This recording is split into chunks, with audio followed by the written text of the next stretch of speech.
Vamos a empezar un poco con lo que pasó esta semana con el FMI.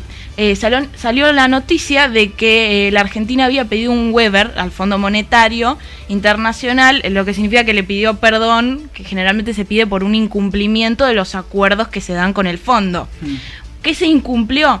Supuestamente fue un tecnicismo que tiene que ver con una cuestión de los tiempos de entrega de los datos fiscales del mes de marzo. Aparentemente, por lo que se ve, esto fue como el martes más o menos, no causó mucho revuelo. ¿Por qué? Porque ayer día viernes, luego de la reunión, el FMI aprobó un giro de casi 11.000 millones de dólares para la Argentina como parte del acuerdo que ya estaba pactado en el 2018. Me pareció una situación para aprovechar. ¿Para qué? Para hacer un poco de memoria. La historia con el FMI, entre el FMI y la Argentina, lleva un montón de años, tiene sus idas, tiene sus vueltas, y para entender la magnitud de la situación actual, me parece que venía al caso recorrer un poco, muy brevemente, cuáles fueron estas cuestiones que vienen pasando. El vínculo comenzó bajo la presidencia de Frondizi en el año 1958. Fue el primer préstamo que se pidió. Frondizi terminó endeudándose por 375 millones de dólares, que comparado igual con los acuerdos que vemos hoy en día no es nada. Sí. Y además el gobierno en esa época, para poder afrontar la crisis económica, tuvo que recurrir a un préstamo del Banco Central, lo cual violaba los acuerdos firmados con el fondo. O sea, ese ya fue nuestro primer incumplimiento. Primer trato, primer incumplimiento.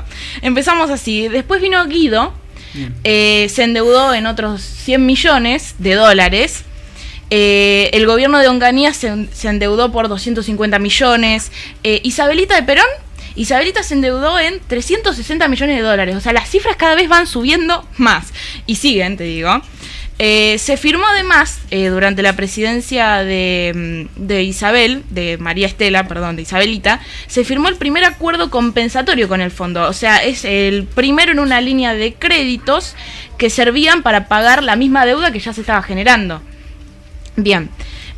Durante las dictaduras de Videla y Vignone, desde el 76 hasta el 83, el total de lo que se le pidió al fondo fue de 2.550 millones de dólares. En 7 años, ahí la cifra se disparó. El gobierno de Alfonsín se endeudó en casi 4.000 millones de dólares. Y ya Menem se terminó endeudando por 9.200. De la Rúa rompió el récord. Sí. Como parte del blindaje, él pidió casi 14.000. Pero tenemos que recordar que para el blindaje además se pidieron hacia otros fondos internacionales como el Banco Mundial, como el BID, el Banco Interamericano de Desarrollo. La banca francesa. Se pidieron en total 40.000 millones de dólares, pero el fondo aportó casi 14. Bien. Casi 14.000, ¿no? Es que sí. El último acuerdo fue el de Duhalde, el último acuerdo antes del de Macri, ¿no? Fue el de Duhalde, que eran de 12.500, un vuelto, claro. Es interesante porque en este momento Duhalde lo tenía a Lavagna como ministro de Economía. ¿Y quién hizo las negociaciones con el fondo? Alfonso Prat Gay, que era el presidente del Banco Central. Sí. Bueno, finalmente llega el acuerdo de Macri, que ya fue en junio del año pasado, de 50.000 millones, o sea, un récord total considerando todos los otros préstamos, y es equivalente al 54% del total de todos los préstamos que se pidieron al fondo en toda la historia argentina. Sí. Además, hay que recordar que en septiembre del año pasado el acuerdo se amplió y terminó quedando en 57.100 millones de dólares. El desembolso que se hizo ayer fue una parte, ¿no? El acuerdo estaba hecho en 3 años. Bueno, y se va inyectando las sumas. ¿Qué conclusión saco de todo esto? La historia de la deuda argentina, no solo con el FMI, sino en total, digamos, es extensa, no es nueva. La realidad es que hoy la Argentina, si no hubiese recibido este dinero del fondo, estaría en default.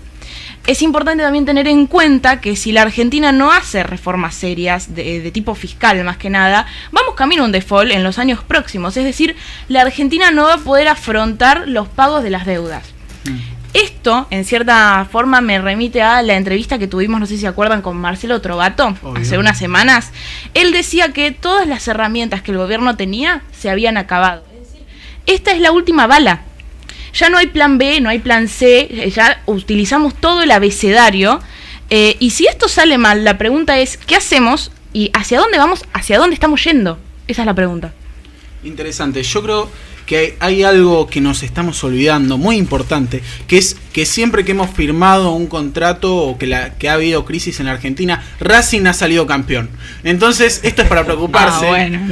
No, pero más allá. A ver, Argentina lleva 25 contratos con el Fondo Monetario Internacional. 27, perdón. 27 contratos con el Fondo Monetario Internacional. 60 años de acuerdo. 60 años de acuerdo. Y esto es récord en el resto de los países. Nunca nadie hizo tantos acuerdos con el Fondo Monetario Internacional, que básicamente es el prestamista que te pone la pistola sobre la mesa y te dice, ¿cambiá o disparo? No cambiás, no disparo.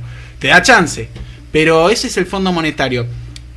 Vemos que las sumas van subiendo año a año, 150.000 millones, ahora se suman 11.000 millones más para mantener este estado del bienestar, esa ayuda social. El malestar más profundo. Para seguir manteniendo pues gente en el Estado, seguir, no digo con los planes, porque ciertamente no los podés sacar de un día al otro porque tenés un cataclismo social. Y creo que lo peor es lo siguiente: en el 2000 tenemos las peores situaciones en conjunto con el 91 y con el 2001-2002. Y lo voy a decir así: tenemos el problema del 91, que era mucho mayor al del 2001, pero tenemos los políticos del 2001 que no sabían qué hacer. Entonces, Argentina se encuentra en una situación tanto política y económica de las peores de su historia. El próximo año tenemos que pagar 20.000 millones, 30.000, no sé cómo lo vamos a hacer. Por mi parte, mucho de lo que se dijo habla sobre el incumplimiento sistemático de la Argentina frente a la toma de deuda, pero yo creo que eso es cultural. Eso está dentro del ADN. A ver,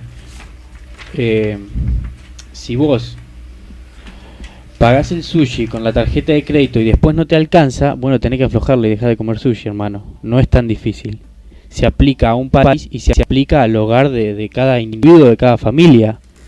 A ver, entonces por eso creo que es algo cultural, que va más allá del tipo de gobierno que tengamos. Porque el clic en la cabeza, el cambio de paradigma respecto a lo que tenemos que hacer, respecto como sociedad, no estaría pasando. Entonces siempre la Argentina tiene los mismos tipos de políticos. Y te agrego más, uno cuando mira las redes sociales, en los programas de la TV, vemos ciertos personajes políticos que sugieren no pagarle al fondo. Una vez más, porque no es la primera vez que no hemos podido cumplir con los préstamos que nos ha dado el FMI, y nos ha llevado años los refinanciamientos y los costos extra que tuvieron como consecuencia estos refinanciamientos. Sí, me parece importante también pensar qué se está haciendo o qué se hizo, qué se viene haciendo, qué se va a hacer con la plata del FMI, porque yo no veo una mejora de la situación económica. ¿Para qué se está usando la plata? ¿Dónde está la plata? ¿Dónde está? Porque, discúlpame que te interrumpa. No. Hace no mucho tiempo hablé con alguien que es parte de este gobierno y me dijo que le causaba gracia que los movimientos sociales se quejen porque parte de esa deuda, la plata que se se tomó de deuda, parte la tienen ellos. Se puede hasta pensar que fue un apriete entre comillas. Es, no te vuelvo el país, dame la plata. Y bueno, y el resto, y el país, y la deuda la pagará Magoya o bueno, las generaciones futuras. Sí, los que lleguen. Que hay que destacar también que las generaciones futuras, que creo que somos parte, sí, cada vez tenemos menos herramientas para poder generar un trabajo y generar riqueza. Por supuesto. Porque en una época ponías una fábrica, martillabas un clavo y estabas generando riqueza. Hoy ya eso no genera riqueza. Hoy tenés las sociedades del conocimiento, tenés que saber, chicos, ¿cuánta gente se recibe de ingeniero informático? Sí, son los menos. Menos. Y los que se reciben se van, porque no hay oportunidades.